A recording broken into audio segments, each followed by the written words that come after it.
ಹೇಳಿ ಊಟ ಎಲ್ಲ ಆಗಿದೆ? ಪರವಾಗಿಲ್ಲ, ಚೆನ್ನಾಗಿದೆ. ನಾವಿರೋದು ಕೋರಮಂಗಲ ಪಾಸ್ಪೋರ್ಟ್ ಆಫೀಸು. ಇಲ್ಲಿ ಬಂದು ಸೊಸೈಟಿ ಡೆಲಿವರಿ ಆಯ್ತು. ಇಲ್ಲೇ ಇದ್ದೀವಿ. ಮಗುಕ್ಕೆ ಇದು ಏರ್ತಿದ್ದಿದೆ. ಇಲ್ಲೇ 20 ದಿವಸ ಊಟ ಮಾಡ್ಕೊಂಡು ಚೆನ್ನಾಗಿದೆ, ಪರವಾಗಿಲ್ಲ. ಈ ಊಟ ಎಲ್ಲಿ ಸಿಕ್ಕೋದಿಲ್ಲ ಸರ್. 1 ಅವರ್ ಆಯ್ತು ಬಂದು. ನಾಳೆ 8 ದಿವಸ ಮಗಳು ಹಾಸ್ಪಿಟಲ್ ಐತಿ, ಬಂದಿದ್ದು ಸರ್. ಏನೇನ್ ಕೊಟ್ಟಿದ್ದಾರೆ ಇವತ್ತು? ಇವತ್ತು ಸರ್ ರಸ, ಅನ್ನ, ವಡೆ, ಸ್ವೀಟು ಚೆನ್ನಾಗೈತೆ ಸರ್. ಯಾದಗಿರಿ ಸರ್. ಇಲ್ಲಿ ಯಲಹಂಕದಾಗ ಸರ್. ಮಗಳನ್ನ ಸರ್. ಅದೇ ಡೆಲಿವರಿಗೂ ಸರ್. ಏನ್ ಪ್ರಾಬ್ಲಮ್ ಆಗಿತ್ತು ಸರ್? 5 ತಿಂಗಳಿದ್ದೆ ಸರ್ ಇಲ್ಲಿ. ನಮ್ಮ ಯಜಮಾನ್ರು ಬಂದಿದ್ರು ಸರ್. ಊಟ ಎಲ್ಲ ಕೊಡ್ತಿದ್ರು ಸರ್. ಊಟ ಎಲ್ಲ ಕೊಡ್ತಿದ್ರು. ಸ್ಕಿನ್ ಪ್ರಾಬ್ಲಮ್ ಆಯ್ತು, ಒಂದ್ಸಲ ಸುಟ್ಕೊಂಡ್ಬಿಟ್ಟಿದ್ದೆ ಕೈ ಸ್ಟವ್ ಬಸ್ಟ್ ಆಗಿ. 5 ತಿಂಗಳಿಂದ ಊಟ ತಿಂದಿದ್ವಿ. ಇವಾಗೆಲ್ಲ ಹುಷಾರಾಯ್ತು ಸರ್. ಅವಾಗಲೇ ಡಿಸ್ಚಾರ್ಜ್ ಎಲ್ಲ ತುಂಬಾ ದಿವಸ ಆಯ್ತು. ನಾವು ಇವಾಗ ಸ್ವಲ್ಪ ಸ್ಕಿನ್ ಸ್ವಲ್ಪ ಪ್ರಾಬ್ಲಮ್ ಇದೆ ಅಂತ ತೋರಿಸ್ಕೊಳಕ್ ಬಂದಿದೆ. ಆಯ್ತು ಸರ್. ಊಟ ಚೆನ್ನಾಗಿದೆ ಸರ್, ತುಂಬಾ ಚೆನ್ನಾಗಿದೆ. ನನಗೆ ತುಂಬಾ ಭಾರಿ ಖುಷಿ ಅನಿಸ್ತಾ ಇದೆ. ಫಸ್ಟ್ ಆಫ್ ಆಲ್ ನಮ್ಮ ಪತಿ ಸೀತಾರಾಮಯ್ಯನವರು ಪ್ರೆಸಿಡೆಂಟ್ ಅವರಿಗೆ ನಾನು ತುಂಬ ಹೃದಯದ ಧನ್ಯವಾದಗಳು ಹೇಳ್ಬೇಕು ಅನ್ಕೊಂಡಿದ್ದೀನಿ ಸರ್. ನಾವು ಇಲ್ಲಿ ಬಂದ್ಬಿಟ್ಟು ಡೈಲಿ ಕಾಮನ್ ಆಗಿ ಅಂತಂದ್ರೆ ಡೈಲಿ ಅನ್ನ, ಸಾಂಬಾರ್, ಮಜ್ಜಿಗೆ, ಉಪ್ಪಿನಕಾಯಿ ಕಾಮನ್ ಆಗಿರುತ್ತೆ. ಡೋನರ್ಗಳು ಏನಾದರೂ ಅವ್ರಿಗೆ ಇಷ್ಟಪಟ್ಟು ಬರ್ತ್ಡೇಗೆ ಆಗಿರ್ಲಿ, ವಿಶೇಷ ಹೇಳ್ತಾರಲ್ವಾ, ಅದು ಆಮೇಲೆ ಫ್ಯಾಮಿಲಿ ಇದು ಜ್ಞಾಪಕಾರ್ಥ ಅಂಥವ್ರಿಗೆ ಅಂಥ ಟೈಮಲ್ಲಿ ಸ್ವೀಟು, ಬಜ್ಜಿ ಎಲ್ಲ ಅವಾಗ 2 ಕಾಂಬಿನೇಷನ್ ಕೊಡ್ತೀವಿ ಸರ್. ಸ್ವೀಟು, ಬಜ್ಜಿ ಕೊಡ್ತೀವಿ. ಡೈಲಿ 300 ಮೆಂಬರ್ಸ್ಗೆ ನಾವು ಊಟ ಕೊಡ್ತಾ ಇದೀವಿ. 300 ಮೇಲೆ ಬರ್ತಾರೆ. ಆದ್ಮೇಲೆ ಒಂದು 4 ವಾರ್ಡ್ ಇದಾವೆ. ಒಂದು ಮಿಂಟೋ ಕಣ್ಣು ಆಸ್ಪತ್ರೆಯಲ್ಲಿ ಹೋಗಿ ವಾರ್ಡಿಗೆ ಹೋಗಿ ಟೋಕನ್ ಕೊಟ್ಬಿಟ್ಟು ಬರ್ತೀವಿ. ನೆಫ್ರಾಲಜಿ ಅಂತ ಹೇಳ್ಬಿಟ್ಟು ಕಿಡ್ನಿ ಕಡೆಗೆ ಅಲ್ಲಿ ಹೋಗ್ಬಿಟ್ಟು ಟೋಕನ್ ಕೊಟ್ಬಿಟ್ಟು ಬರ್ತೀವಿ. PMSSY ಪ್ರಧಾನಮಂತ್ರಿ ಸೂಪರ್ ಸ್ಪೆಷಾಲಿಟಿ ಅಲ್ಲಿ ಕೊಡ್ತೀವಿ. ಆಮೇಲೆ MPB ಬಿಲ್ಡಿಂಗ್ ಕೊಡ್ತೀವಿ. ಈ ಥರ ಎಲ್ಲ ವಾರ್ಡ್ಗಳಿಗೆಲ್ಲ ಹೋಗ್ಬಿಟ್ಟು ಟೋಕನ್ ಕೊಟ್ಬಿಟ್ಟು ಬಂದಾದ್ಮೇಲೆ ಫಸ್ಟ್ ಪ್ರಿಫರೆನ್ಸ್ ಟೋಕನ್ ಇರೋರಿಗೆ. ಆಮೇಲೆ ಟೋಕನ್ ಇಲ್ದವ್ರನ್ನು ಬರ್ತಾರೆ ಜನಗಳು. ಅವ್ರಿಗೆ ಊಟ ಮಿಕ್ಕಿದ ಮೇಲೆ ಮತ್ತೆ ಅವ್ರಿಗೂ ಊಟ ಕೊಡ್ತೀವಿ. ಬಾಳೆಹಣ್ಣು ಕೊಡ್ತೀವಿ. ಮತ್ತೆ ಸಮ್ಮರಲ್ಲಿ ಬಟರ್ ಮಿಲ್ಕ್ ಕೊಡ್ತೀವಿ. ಮಜ್ಜಿಗೆ ವಿತರಣೆ ಮಾಡ್ತೀವಿ. ಆಮೇಲೆ ನೆಪ್ರದಲ್ಲಿ ಕಿಡ್ನಿ ಪೇಷಂಟ್ಗಳಿಗೆ ನಾವು ಅವ್ರಿಗೂ ಧನ ಸಹಾಯ ಮಾಡ್ತೀವಿ. ಮಕ್ಕಳಿಗೆ ಪುಸ್ತಕಗಳು ಕೊಡ್ತೀವಿ. ನಿನ್ನೆ 2 ಡೇಸ್ ಬ್ಯಾಕು ಇಲ್ಲೇ ನಾವು ಗೊರವನಹಳ್ಳಿಯಲ್ಲಿ ಅಂತ ಹೇಳ್ಬಿಟ್ಟು ಒಂದು ಹಳ್ಳಿ ಊರುಗಳಿಗೆ ಹೋಗ್ಬಿಟ್ಟು ಮಕ್ಕಳಿಗೆ ಪಾಠ್ಯ ಪುಸ್ತಕಗಳು ವಿತರಣೆಯನ್ನು ಮಾಡಿದ್ದೀವಿ ಸರ್. ವಾಸವಿ ಅನ್ನದಾನ ಸೇವಾ ಟ್ರಸ್ಟ್ ವತಿಯಿಂದ. ಟೋಕನ್ ಎಲ್ಲ ಬೆಳಿಗ್ಗೆ 10 ಗಂಟೆಗೆ ಆಫೀಸ್ ಓಪನ್ ಆಗುತ್ತೆ. 10:30 ಟೋಕನ್ ಕೊಡೋಕ್ಕೆ ಶುರು ಮಾಡ್ಕೊಂತೀವಿ ಸರ್. 12:30 ಗಂಟೆ ಕೊಡ್ತೀವಿ. ಇಲ್ಲಿ ಬೇರೆ ಊರಿಂದ ಬಂದಿರ್ತಾರೆ ಸರ್. ಪಾಪ ಅವ್ರಿಗೆ ದುಡ್ಡಿರಲ್ಲ, ಬಡವರು ಅಂಥವ್ರು ಹೋಟ್ಲಲ್ಲಿ ಹೋದ್ರೆ ಊಟ ಸರಿ ಇರಲ್ಲ, ಟೇಸ್ಟ್ ಇರಲ್ಲ, ಕ್ವಾಲಿಟಿ ಇರಲ್ಲ. ಅದರಿಂದ ನಮ್ಮದೇ ಸ್ವಂತ ವಿ ಪುರಂನಲ್ಲಿ ಒಂದು ನಮ್ಮದು ಸ್ವಂತ ಕಿಚನ್ ಇದೆ ಸರ್. ನಾವೇ ಸ್ವತಃ ಭಟ್ರನ್ನ ಇಟ್ಕೊಂಡು, ಶ್ರೀನಿವಾಸ್ ಅಂತೇಳಿ ಭಟ್ರು ಅವರು, ನಾವು ಜೊತೆಗೆ ಇಬ್ರು ಸೇರ್ಬಿಟ್ಟು ಅಡಿಗೆ ಮಾಡ್ತೀವಿ ಸರ್. ಏನು ಇದು ಉದ್ದಿನ ವಡೆ, ಲಾಡು, ಸಾರು, ಅನ್ನ, ಉಪ್ಪಿನಕಾಯಿ ಚೆನ್ನಾಗೈತೆ. ಎಲ್ಲ ಚೆನ್ನಾಗೈತೆ. ಎಲ್ಲ ಊಟನೂ ಚೆನ್ನಾಗೈತೆ. ನಮ್ದು ರಾಮನಗರ. ನಮ್ಮ ಮಗನ ಅಡ್ಮಿಟ್ ಮಾಡಿದ್ವಿ. ಅಲ್ಲಿ 20 ದಿವಸ ಆಯ್ತು. ದಿನ ಕೊಡ್ತಾರೆ. 10:30 11 ಗಂಟೆಗೆ ಕೊಡ್ತಾರೆ. ಇಲ್ಲ, ಇಲ್ಲಿಗೆ ಬಂದು ತಗೊಂಡೋಯ್ತೀವಿ.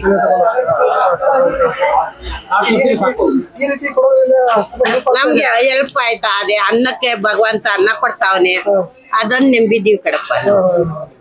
ಹೊರಗಡೆ ಊಟ ಮಾಡ್ತೀನಿ ಅಂದ್ರೆ 50-100 ರೂಪಾಯಿ. ಹೌದು ಹೌದು. ಅದನ್ನೇ ಅವ್ರಿಗೆ ಹಾಕಿದ್ರೆ ನಮಗೂ ಅನ್ನದ ದಾರಿ ದಿವಸ ಸಿಗ್ತದೆ. ಏನ್ ಹೇಳ್ತೀರಾ ಅವ್ರಿಗೆ ಈ ಸೇವೆ ಮಾಡ್ತಾ ಇದಾರಲ್ಲ? ಎಲ್ಲಾರ್ಗು ಒಳ್ಳೇದಾಗ್ಲಿ ಅಂತಾನೆ ಮಾಡ್ತಾ ಇರೋದು. ನೀವು ಎಷ್ಟು ದಿನ ಬರ್ತಾ ಇದ್ದೀರಾ? ನಾವು 20 ದಿವಸ ಆಯ್ತು. 20 ದಿವಸ ಆಯ್ತು. ಡೈಲಿ ಬರ್ತೀರಾ? ಡೈಲಿ ಬರ್ತೀವಿ. ನಾವು ಮಧ್ಯಾಹ್ನ ಊಟ ಇಲ್ಲೇ ಬರೋದು. ಊಟ ಹೇಗಿದೆ? ಊಟ ತುಂಬಾ ಚೆನ್ನಾಗಿದೆ. ತುಂಬಾ ಚೆನ್ನಾಗಿದ್ಯಾ? ನೀವು ಎಲ್ಲಿಂದ ಬಂದಿರೋದು? ಕನಕಪುರ. ಇಲ್ಲಿ ಹಾಸ್ಪಿಟಲ್ ನಮ್ಮ ಯಜಮಾನ್. ಡೈಲಿ ಊಟ ಕೊಡ್ತಾರಾ? ದಿನ. ಎಷ್ಟು ದಿನ ಬರ್ತಾ ಇದ್ದೀರಾ? ನಾವು 20 ದಿನ ಆಯ್ತು. 20 ದಿನದಿಂದ ಇಲ್ಲೇ ಇದೀವಿ. ಮತ್ತೆ ನಿಮ್ ಜೊತೆಗೆ ಯಾರು ಒಬ್ರಿಗೆ ಕೊಡ್ತಾರಾ? ಪೇಷಂಟ್ ಜೊತೆಗೆ ಪೇಷಂಟ್ ಜೊತೆ ಯಾರು ಅವ್ರನ್ನ ನೋಡ್ಕೊಂತ ಇದಾರೋ ಅವ್ರೊಬ್ರು ಕೊಡ್ತಾರೆ. ಪೇಷಂಟ್ಗೆ ಅಲ್ಲೇ ಒಳಗಡೆ. ಸರ್, ನಾವು ಆಶ್ರಮದಿಂದ ಬಂದಿರೋರು. ಬೆಗರ್ಸ್ ಕಾಲೋನಿ ನಿರಾಶ್ರಿತರ ಪರಿಹಾರ ಕೇಂದ್ರದಿಂದ. ನಾವು ಮಧ್ಯಾಹ್ನ OPD ಬಂದಾಗ ಇಲ್ಲೇ ಬಂದು ಊಟ ಮಾಡ್ತೀವಿ. ಪೇಷಂಟ್ ಅಡ್ಮಿಟ್ ಮಾಡಿದ್ರು ಕಾರ್ಡ್ ಕೊಡ್ತಾರೆ. ಇಲ್ಲೇ ಬಂದು ನಮ್ಗೆ ಹಂಗೆ ಬಿಡ್ತಾರೆ, ಬಂದು ಊಟ ಮಾಡ್ತಾರೆ. ಎಷ್ಟಿಂದ ಬರ್ತಾ ಇದ್ದೀರಾ? 20 ದಿವಸದಿಂದ 20 ದಿನ. ಮತ್ತೆ ಇಲ್ಲಿ ಯಾರನ್ನ ಅಡ್ಮಿಟ್ ಮಾಡಿದ್ದೀರಾ? ನಮ್ಮ ಹಸ್ಬೆಂಡ್ ಏನಾಗಿತ್ತು? ಪ್ಯಾಂಕ್ರಿಯಸ್ ಆಗಿತ್ತು, ಆಪರೇಷನ್ ಆಗಿದೆ. ಊಟ ಹೇಗಿದೆ? ಚೆನ್ನಾಗಿದೆ ಸರ್. ಚೆನ್ನಾಗಿದೆ. ನೀವು 20 ದಿನದಿಂದ ಹೊರಗಡೆ ಮಾಡ್ತೀನಿ ಅಂದ್ರೆ ಇಲ್ಲ ದಿನಕ್ಕಿಲ್ಲ 50 100 ರೂಪಾಯಿ ಬೇಕು ಸರ್. ಹೌದೌದು, ಇದು ಹೆಲ್ಪ್ ಆಗಿದೆ ನಮ್ಗೆ. ತುಂಬಾ ಹೆಲ್ಪ್ ಆಗ್ತದೆ.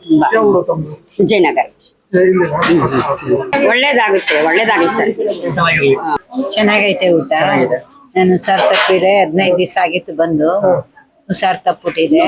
ಇವಾಗ ಒಂದು ಹುಷಾರ್ ಮಾಡ್ಕೊಂಡು 4 ದಿನದಿಂದ 5 ದಿನದಿಂದ ಇಲ್ಲಿ ತಿಂತಾ ಇದ್ದೀನಿ. ಚೆನ್ನಾಗೈತೆ. ಯಾವ ಊರಾಗಿ? ನಮ್ಮ ಮಂಡ್ಯ. ಮಾಡ್ಸೋರಿಗೆ ಐಕೋರಿಗೆ ನಮ್ಗೆ ಅನ್ನಕ್ಕೆ ದಾರಿ ತೋರ್ಕೊಟ್ಟವ್ರಿಗೆ ಎಲ್ಲಕ್ಕ ಒಳ್ಳೇದಾಗಿದೆ. ವಿಡಿಯೋ ಮಾಡೋರಿಗೆ ನಿಮ್ಗೂ ಒಳ್ಳೇದಾಗ್ಲಿ, ನಿಮ್ಗೂ ಬ್ಯಾಡಿ ಅಂತ ಹೇಳಕ್ ಆಗಲ್ಲ, ನಿಮ್ಗೂ ಒಳ್ಳೇದಾಗ್ಬೇಕು. ನಾನು ಒಬ್ಬರಿಗೆ ಅಂತ ಏನ್ ಹೇಳಿಲ್ಲ, ಎಲ್ಲಕ್ಕ ಹೇಳದ್ದೆ. ಎಲ್ಲಾರ್ಗು ಒಳ್ಳೇದ್ ಮಾಡ್ತಾವನೆ ಭಗವಂತ. ಏನೋ ಕಷ್ಟ ಅಂತ ಬಂದವರಿಗೆ ಮಧ್ಯಾಹ್ನದ ಊಟ, ಬಿಸಿ ಊಟ ಸಿಗ್ತಾ ಐತೆ, ಊಟ ಮಾಡ್ತಾ ಇದ್ದದ್ದು. ಇನ್ನೊಂದು ಮನುಷ್ಯನಿಗೆ ಏನ್ ಕೊಟ್ಟರು ತೃಪ್ತಿ ಆಗಲ್ಲ. ಆಗಲ್ಲ. ಅನ್ನ ಹಾಕ್ಬಿಟ್ರೆ ಸಾಕು ಅಂತ ಒಂದ್ರಲ್ಲಿ ಹೇಳೋದು. ಹೌದು ಅಪ್ಪ, ಅದೇನೆ ಬೇಕಾಗಿರೋದು ಮುಖ್ಯವಾಗಿ. ಊಟದಲ್ಲಿ ಮಾತ್ರ ಸಾಕು ಅಂತ ಹೇಳ್ತಾರೆ, ಬೇರೆ ಇನ್ನೇನಿದ್ರು ಸಾಕು ಅಂತ ಇದೊಂದು ಊಟ ಹೇಳ್ತಾರೆ. ಮಾದಕ ಸಾಕು ಅಂತ ತೃಪ್ತಿಯಾಗಿ ಊಟ ಮಾಡಿ ನೀರ್ ಕುಡ್ದ್ಬಿಟ್ಟು ಹೋಯ್ತಿವಿ. ನಮ್ಗೆ ಅದೇ ನೆಮ್ಮದಿ ಸಂಧೆ ಗಂಟ. ಇನ್ನು ಸಂಧಿಕ್ಕೂ ಹೋಟ್ಲುಗಳೆಲ್ಲ ತಗೊಂಡ್ ತಿನ್ಬೇಕು, ಬೆಳಗ್ಗೆ ನಾಷ್ಟನು ಹೋಟ್ಲುಗಳೆಲ್ಲ ತಗೊಂಡ್ ತಿನ್ಬೇಕು. ಪೇಷಂಟ್ ನೇ ನೋಡವ ಹೋಟ್ಲುಗಳೆಲ್ಲ ತಗೊಂಡ್ ತಿನ್ನವ. ಇವಾಗ ಇಟ್ಗೂ ಹೋಗಿ 106 ರೂಪಾಯಿ ಕೊಡ್ಬೇಕಪ್ಪ. ಎಲ್ಕ ಒಳ್ಳೇದಾಗ್ಲಿ ಮಾಡ್ತಾವ. ಇವತ್ತೇನೇನ್ ಕೊಟ್ಟಿದ್ದಾರೆ? ಇವತ್ತು ಅದೇ ಲಡ್ಡು ಕೊಟ್ಟವ್ರೆ, ಬೋಂಡ ಕೊಟ್ಟವ್ರೆ, ಅನ್ನ ಸಾರು ಉಪ್ಪಿನಕಾಯಿ ಇಟ್ಟವ್ರೆ, ಮಜ್ಜಿಗೆ ಇಟ್ಟವ್ರೆ. ಮಜ್ಜಿಗೆ ಕುಡಿಯೋರು ಕುಡಿತಾರೆ, ಮಜ್ಜಿಗೆ ಕುಡಿದೇ ಇರೋರು ಅನ್ನ ಸಾರು ಹಾಕಿಸ್ಕೊಂಡು ಊಟ ಮಾಡ್ತಾರೆ. ದೂರದಿಂದ ಬಂದಿರೋರು ಮನೆಯಿಂದ ಏನು ಊಟ ಕೊಡಲ್ಲ. ಇಲ್ಲಿ ಊಟನೇ ಉಣ್ಕೊಂಡು ನಾವು ಬೆಳಿಗ್ಗೆ ನಾಷ್ಟ, ಸಾಯಂಕಾಲ ಊಟ, ಪೇಷಂಟ್ ನೋಡ್ಕೊಂಡು ನಾವು ನೋಡ್ಕೊಂಡು ಹೋಗ್ತಾ ಇದ್ದೀವಿ. ತುಂಬಾ ಇಲ್ಲಿ ಅನುಕೂಲ ಆಗಿದೆ ಎಲ್ಲ ಕಡೆಯಿಂದ. ನಮ್ದು ಮಂಡ್ಯದಿಂದ ಆಚೆಗೆ ಸೂನ್ಗಳಿ ಅಂತ. ನಮಸ್ತೆ. ಯಾವ್ರವರು? ನಾವು ಗುಲ್ಬರ್ಜ. ಗುಲ್ಬರ್ಗ. ಇಲ್ಲಿ ಏನಕ್ಕೆ ಯಾರು ಪಾಪು ಆರಾಮ ನೋಡ್ರಿ ಸರ್. ಯಾರು ಮೊಮ್ಮಗಳು? ಮೊಮ್ಮಗ. 2 ಸಾಲ. 1 ತಿಂಗಳು ಕುಸದ ಪಾಪ ಚೆನ್ನಾಗ್ಯದ. 1 ತಿಂಗಳು. ಅದಕ್ಕೆ ಬಂದಿವ್ರಿ ಸರ್. ಎಷ್ಟು ದಿನ ಆಯ್ತು? ಒಂದು 15 15 ದಿನ ಆಯ್ತು. ದಿನ ಆಯ್ತು. 15 ದಿನದಿಂದ ಇಲ್ಲೇ ಊಟ ಮಾಡಿ ಇಲ್ಲೇ ಊಟ ಮಾಡಕ್ಕೆ ಇಲ್ಲೇ ಊಟ ಮಾಡಕ್ಕೆ ಏನ್ ಹೇಳ್ತೀರಿ ಅವ್ರಿಗೆ? ಬೇರೆ ಬೇಡಿಕೆ ಹೋಗ್ತೀವ್ರಿ ಉಂಡಿಗೆ ಊಟ ಮಾಡಿ. ಧನ್ಯವಾದ. ಅಂದ್ರೆ ಈಗ ಊರಲ್ಲಾದ್ರೆ ಏನೋ ಕಡಿಮೆ ರೇಟ್ ಐತೆ ಅನ್ಬೋದು. ಬೆಂಗಳೂರು ಅಂತ ದೊಡ್ಡ ಸಿಟಿಯಾಗ 50 ಇಂದ 100 ರೂಪಾಯಿ ಅಂದ್ರೆ ಊಟ ಕೊಡಂಗಿಲ್ಲ. ಹೌದ್ರಿ ಸರ್.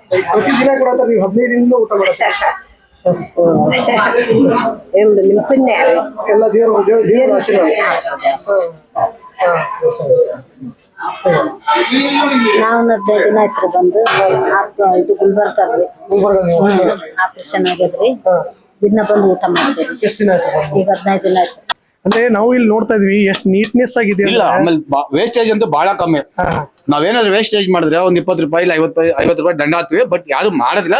ಒಬ್ಬೊಬ್ರು ಬೈ ಚಾನ್ಸ್ ಏನ್ ಮಾಡಕ್ ಆಗೋದಿಲ್ಲ. ಬಟ್ ಅದ್ರ ತುಂಬಾ ಮಿನಿಮಮ್ ವೇಸ್ಟೇಜ್ ಇದೆ ಇಲ್ಲಿ. ನಿಮ್ಗೆ ಗೊತ್ತಿರೋ ಹಾಗೆ ಏನೇನೆಲ್ಲ ಇರುತ್ತೆ ದಿನ ಅಂತ? ಡೈಲಿ ಅನ್ನ, ಸಾಂಬಾರು, ಮಜ್ಜಿಗೆ ಕಂಪಲ್ಸರಿ. ಒಂದೊಂದ್ ದಿವಸ ನಾವು ಸ್ವೀಟ್ಸ್ ಕೊಡ್ತೀವಿ. ನಾವು ಡೋನರ್ ಸ್ವಲ್ಪ ಜಾಸ್ತಿ ಡೊನೇಟ್ ಮಾಡಿದಾಗ ಸ್ವೀಟ್ಸ್ ಹೇಳ್ತೀವಿ, ವಡೆ ಹೇಳ್ತೀವಿ, ಜಾಮೂನ್ ಹೇಳ್ತೀವಿ, ಮೈಸೂರು ಬಾಕ್ ಹೇಳ್ತೀವಿ. ಡೋನರ್ ಮೇಲೆ ಡಿಪೆಂಡ್. ಬಟ್ ಮಿನಿಮಮ್ ಅನ್ನ, ಸಾರು, ಮಜ್ಜಿಗೆ 100% ಕಂಪಲ್ಸರಿ. ಬಟ್ ಅವರು ಅವಾಗ ಬುಕ್ ಡೊನೇಷನ್ ಮಾಡೋದಾಗ್ಲಿ, ಬುಕ್, ರಗ್ಗು ಎಲ್ಲ ಬ್ಲಾಂಕೆಟ್ಸ್ ಎಲ್ಲ ನಾವು ಈಚೆ ರೋಡಲ್ಲಿ ಮಲಗೋರು, ಅಲ್ಲೆಲ್ಲ ಫುಟ್ಪಾತ್ ಅಲ್ಲಿ ಮಲಗಿರ್ತಾರೆ, ಅವ್ರಿಗೆಲ್ಲ ದಾನ ಮಾಡ್ತೀವಿ. ಸೊ ಅದು ನಮ್ಗೊಂಥರ ಮನಸ್ಸಿಗೆ ಸಮಾಧಾನ ಆಗುತ್ತೆ. ನಿಮ್ ಪ್ರಕಾರ ಎಷ್ಟು ಜನ ಬರ್ತಾರೆ ಅಂತ ಅನ್ಸುತ್ತೆ? ಮಿನಿಮಮ್ 250 ರಿಂದ 300 ಜನ ಮಿನಿಮಮ್ ದಿನ ಬಂದೇ ಬರ್ತಾರೆ. ಅದು ನಮ್ಗೆ ವರ್ಷಕ್ಕೆ ಒಂಥರ ಖುಷಿ ಆಗತ್ತೆ, ಆನಂದ ಆಗತ್ತೆ. ಏನ್ ಹೇಳ್ತಾರೆ ನಿಮ್ಗೆ ಕೇಳಿದಾಗ? ಇಲ್ಲಿ ಯಾರಾದ್ರೂ ಬಂದ್ ಮಾತಾಡಿರ್ತಾರೆ, ನಿಮ್ಮ ಹತ್ರ ಬಂದ್ ಮಾತಾಡಿರ್ತಾರೆ. ಹೌದೌದು, ಹೇಳ್ತಾರೆ ಅಯ್ಯೋ ನಮ್ ಬಂದ್ರೆ ಇಲ್ಲಿ ನಮ್ಗೆ ಅನ್ನಕ್ಕೆ ದುಡ್ಡು ಖರ್ಚಿಗೆ ಹೋಟೆಲ್ಗೆ ಹೋಗ್ಬೇಕು, ಆಗೋದಿಲ್ಲ. ಬಟ್ ಎಲ್ಲಾ ಕಡೆನೂ ಪೇಷಂಟ್ಸ್ ಕೊಡ್ತಾರೆ, ಪೇಷಂಟ್ ಅಟೆಂಡರ್ ಕೊಡೋದಿಲ್ಲ. ಅಟೆಂಡರ್ ಬಹಳ ಇಂಪಾರ್ಟೆಂಟ್. ಪಾಪ ನೋಡ್ಕೊಳ್ತಾ ಇರ್ತಾರೆ ಇಲ್ಲೇ. ಸೊ ಅವ್ರಿಗೆ ನಾವು ಕೊಡ್ತೀವಿ ಫ್ರೀ ಆಗ ಅನ್ನ. ಸೊ ಅವ್ರಿಗೂ ಒಂದ್ಸದ ಮನಸ್ಸು ಸಮಾಧಾನ. ಅದು ಎಲ್ಲ ಬಿಸಿ ಬಿಸಿ ಆಗಿರುತ್ತೆ. Quality of food is very good, no doubt. ಅವ್ರಿಗಾಗ್ಲಿ ಬೇರೆ ಕ್ವಾಲಿಟಿ, ನಮ್ಗಾಗ್ಲಿ ಬೇರೆ ಕ್ವಾಲಿಟಿ ಏನಿಲ್ಲ. ಇದನ್ನ ಬಡ್ಸಾದ್ಮೇಲೆ ಹಂಗೆ ನಾವು ಊಟ ಮಾಡ್ಕೊಂಡು ಹೋಗ್ತೀವಿ. ಅದು ನಮ್ಗೆ ಸಮಾಧಾನ. ಒಂದ್ ಸ್ವಲ್ಪ ಮಾಡ್ಬೇಕು ಅಂತ ಆಸ್ ಅ ಪ್ರಸಾದ ನಾವು ತಗೋತೀವಿ. ಅಂದ್ರೆ ಇಲ್ಲಿ ವಿಕ್ಟೋರಿಯಾ ಹಾಸ್ಪಿಟಲ್ ಬಂದಿದ್ದಾರೆ ಅಂದ್ರೆ ಒಂದ್ ಸ್ವಲ್ಪ ಬಡವರು ಮಿಡಲ್ ಕ್ಲಾಸ್ ಫ್ಯಾಮಿಲಿ ಅವರು ಅವರೇ maximum middle class family, lower class families ಬರ್ತಾರೆ. ಹೌದು ಸೊ ಇದು government organisation, I mean hospital, so ಬಂದೇ ಬರ್ತಾರೆ. ಸೊ ಹಾಗಾಗಿ ನಾವು ಎಲ್ಲರಿಗೂ ಇಲ್ಲಿ ಸೇವೆ ಮಾಡ್ತೀವಿ. ಸೊ ಆಯ್ತು ಸರ್, ನಿಮ್ಗೆ ಒಳ್ಳೇದಾಗ್ಲಿ, ಇದೇ Thank you. ರೀತಿ ಮುಂದುವರ್ಸ್ಕೊಂಡು ಹೋಗಿ ಥ್ಯಾಂಕ್ ಯು ಸೊ ಮಚ್. ಹೆಚ್ಚು ಕೊಡೋವಾಗ್ಲಿ. ನಾನು ನಮ್ಮ ವಾಸವಿ ಆರ್ಗನೈಸೇಷನ್ಗೆ ತುಂಬಾ ಇಷ್ಟಪಡ್ತೀನಿ ಹೇಳೋದಕ್ಕೆ. They are doing very good service. So ಇಂಥ ಕಡೆ ಮಾಡಬೇಕು ಅಂದ್ರೆ ಬಹಳ ಪುಣ್ಯ ಇರುತ್ತೆ ಅಂತ ಅನ್ಕೋತಾ ಇದ್ದೀನಿ. Okay sir, okay, thank you so much. ನಾನು ಮಾತಾಡ್ತೀನಿ. ಸರ್ ನಮಸ್ತೆ. ನಮಸ್ಕಾರ. ತಮ್ಮ ಹೆಸರು ಸರ್? ನನ್ನ ಹೆಸರು ಪ್ರವೀಣ್ ಅಂತ, ಎಲ್ಲಿರುತ್ತೆ? ಬೆಂಗಳೂರಲ್ಲಿ ಇರೋದು. ಈ ವಾಸವಿ ಅನ್ನದಾನ ಟ್ರಸ್ಟ್ ಅನ್ನೋದು ತುಂಬಾ ಅದರ ವೈಶಿಷ್ಟ್ಯತೆ ತುಂಬಾ ದೊಡ್ಡದು. ಸಾರ್ನವರು ಇಲ್ಲಿ ಒಂದು ವಿಕ್ಟೋರಿಯಾ ಹಾಸ್ಪಿಟಲ್ ಒಂದು ಜಯದೇವ ಹಾಸ್ಪಿಟಲ್ ಅಲ್ಲಿ 2 ಕಡೆನೂ ಮಾಡ್ತಾ ಇದ್ದಾರೆ. ಡೈಲಿ ಮಾಡ್ತಾರೆ, 365 ಡೇಸ್ ಮಾಡ್ತಾ ಇದ್ದಾರೆ. ಇಲ್ಲಿ ಊಟ ಮಾಡೋದೇ ಒಂದು ವೈಶಿಷ್ಟ್ಯತೆ. ಇನ್ನೊಂದು ಎಲ್ಲಿ ಪೇಷಂಟ್ಗಳಿಗೆ ಬೇಕಿರೋದು ಇದನ್ನೇ, ದುಡ್ಡು ಕಾಸು ಒಡವೆ ವಸ್ತ್ರಾಭರಣ ಏನು ಅದೆಲ್ಲ ಎರಡನೇದು, ಬಟ್ ಮೇನ್ ಬೇಕಿರೋದು ಇದನ್ನೇ. ಇನ್ನೊಂದು ನಾನು ಇದ್ರ ಮುಖಾಂತರ ನಾನು ವಿನಂತಿ ಮಾಡ್ಕೊಳ್ಳೋದು ಏನು ಅಂದ್ರೆ, ಎಲ್ಲಾರ್ಗು ಆನಿವರ್ಸರಿನಂತೆ ಬರ್ತ್ಡೇನಂತೆ ಏನೇನೋ ಬರುತ್ತೆ, ಎಲ್ಲೆಲ್ಲೋ ಹೋಗ್ಬಿಟ್ಟು ಎಷ್ಟೆಷ್ಟೋ ಖರ್ಚು ಮಾಡೋ ಬದಲು ಇಂಥ ಸಮಿಟ್ ಬಂದ್ಬಿಟ್ಟು 10 ಜನಕ್ಕೆ ಊಟ ಹಾಕೋದ್ರಲ್ಲಿ ತುಂಬಾ ಅನುಕೂಲ ಆಗುತ್ತೆ.